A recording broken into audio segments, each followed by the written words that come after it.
Hey guys, welcome to Herding Little Cows to the Glory of God. It is almost 10 o'clock here and I hadn't done this video yet because things have just been a little crazy.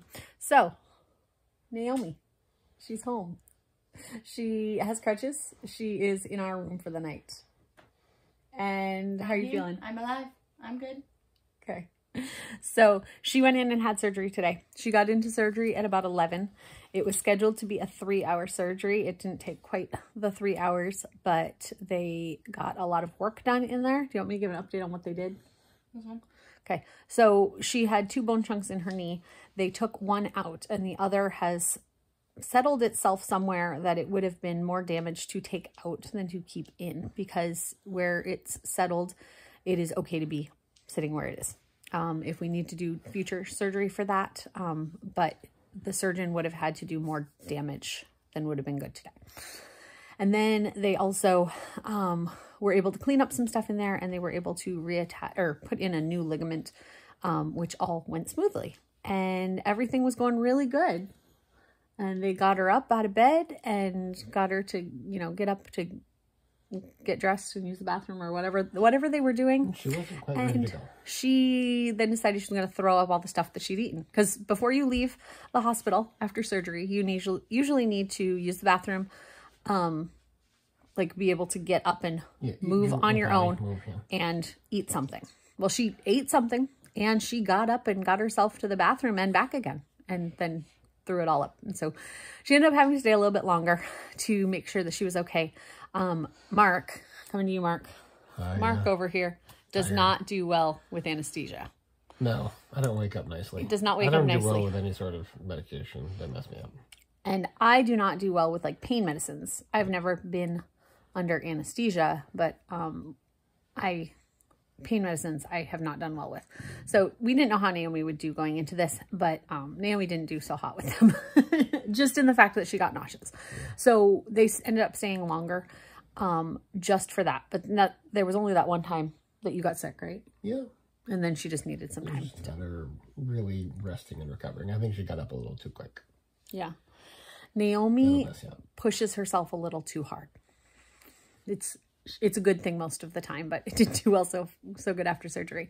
So she is home though. She is going to sleep in our room tonight. Hey, Naomi. Hi. She's going to sleep in our room tonight just because that way if she needs to get up, she has taken her first pain pill that they gave her for after surgery. And we just want to make sure that she handles that okay and is able to get up through the night if she needs to and whatever. Also, she didn't eat much today until just now. So if she wakes up hungry, I want to be able to go get her a snack. So, but she is doing well, and she is now in an immobilizer for 6 weeks. I think the plan, we got a bunch of paperwork and we've had a long day. So Mark and I weren't able to like figure out everything, but I think she has a couple exercises to do right now to help reduce chance of like any blood clots or anything while she's fully immobilized. And is it next week that you're supposed to start some physical therapy? I think it's next week we'll start physical therapy. First up is the 9th. They'll call us about that. And then December 9th, we will go see the doctor. So right now her immobilizer is a big, long thing on her leg that keeps it totally immobilized. She has to wear it at all times unless she's taking a shower, like with wearing it for bed and everything. 0 degrees but when she goes to that post-op, they might move it so that it is in a more bent position, able to go to a more bent position. But that will be something they'll have to do then. So she is good. We are out of surgery. We are home. We're tired. It was a long day for everyone. So for people who are new to our channel, Naomi is our oldest at home. So she is a big help at home. She's actually not even a student anymore. She finished high school in April. She finished high school in April. I said the same thing to somebody today. So she is like an adult at home who is one who can easily and willingly jumps in to help with meals and stuff like that. But she is not going to be able to do that for a while. And Daddy has been home on disability for 7 years. So I am very rarely home with all the children by myself, and it went fine. I was kind of nervous. Josiah, if you haven't watched, Josiah has epilepsy and has seizures sometimes. And so I was kind of nervous about if we were to have a seizure while they were all gone, how we would all make that happen. But we didn't have any seizures, and we actually had a really good day at home doing schoolwork and all the stuff that we were doing. We were explaining to the nurses today, and a couple of the doctors along the way, how it was a reversal of roles. That normally, because of my condition, I can't be by myself. That's why I didn't leave the room I was in the whole time. So they could find you. Yeah, like 8 hours later, I'm still sitting in the same room. I just don't do well with those sorts of things. So normally, like, I have a medical note that says Naomi has to be with me, or a family member, but usually it's Naomi, sometimes Mommy. If I'm having any sort of procedure or encounter or making any sort of decisions. And then today I get to be there with her. So that was cool. Yeah, it did help today, though, that there weren't any decisions you had to make there that were things we hadn't already discussed with the doctor.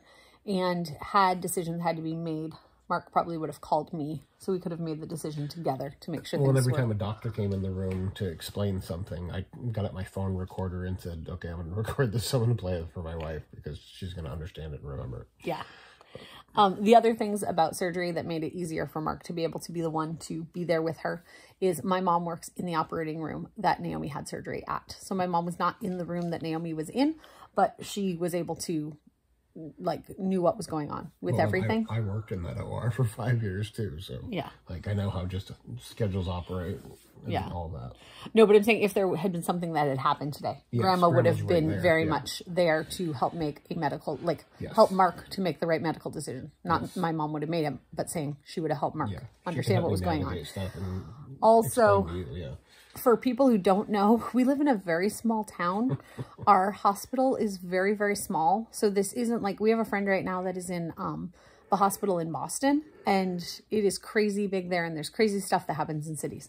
We live in a very small town where we know, like, you know everybody. Like Naomi was telling me today, she's like, oh, I was in the hospital and I saw so-and-so and her mom walked down the hallway and I waved, and then they were like, oh, why are you doing here? Because you know these people. Mark had a friend who works at the hospital come sit with him before and after Naomi's surgery in prep, because he, like, that's part of his job, is he's able to go do that. And we so said hi to different people and the nurse is like, wow, you really do know everybody. So when we say Mark went there, it's definitely a safe place for Mark to be. And multiple people in the operating room, which is, he was sitting in the waiting room for the operating room. Multiple people within the operating room know Mark's condition and would have known exactly what to do had Mark had a problem. So all of that to say, Mark's not usually the one who does that, but being that Naomi is a almost adult and all the stuff behind it. She's a more functional adult than the average 22-year-old. Yeah. At 17. And I'm a giggling dork. We're not going to share the videos, but we have a couple videos of her trying to talk. And then, what was it about the Spanish part?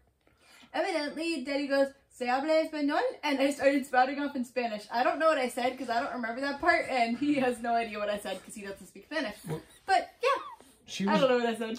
Yeah, she was just coming to, and Grandma was there with her because she was working today, and was saying, you know, she's trying to say something, but it's really quiet and kind of garbled because she's just coming to. And I was like, oh, maybe it's in Spanish, because we had been singing the Sovereign Grace Spanish album before surgery in Spanish, and I don't even know Spanish, but I can sing a couple of the songs in Spanish because she taught them to me. And then she spouting off in Spanish. I'm like, I don't even know what she said, and she answered me. No, I wish I know what I had said, because maybe I'm more fluent than I thought I was. And since we know everybody in the operating room, she went past a certain desk that she knows a lady named Lori works there. So I guess before surgery, she waved at Lori and said hi. And then she came out of when she came out of surgery, she kept telling Daddy, I saw Lori and I waved at her.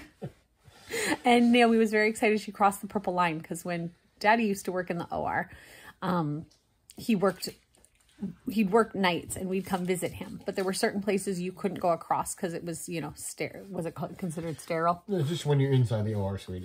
It's separate. Within the OR suite, there were certain places that you couldn't come with your street clothes and that type of thing. And so we weren't allowed to cross this line, and Naomi got to cross that line. Naomi was already on some medicine to make her a little happy at that point. So medicine makes you feel weird, doesn't it? Yep. No, we had great nurses, great doctors, anesthesiologists. Everybody was really good.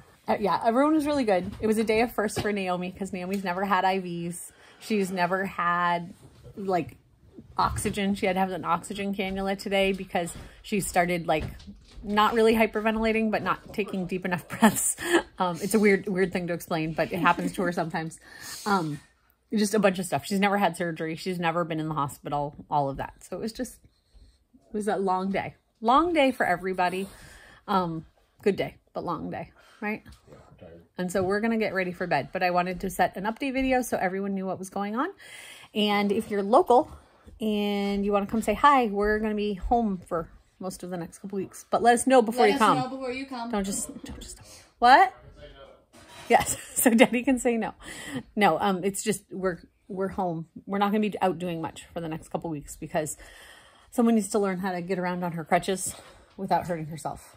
Right? So, yep. Okay. Well, Mark's about ready to turn off the light because it's bedtime. So we'll see you guys next time on Herding Little Cows to the glory of God. Hi. I'm trying to turn off.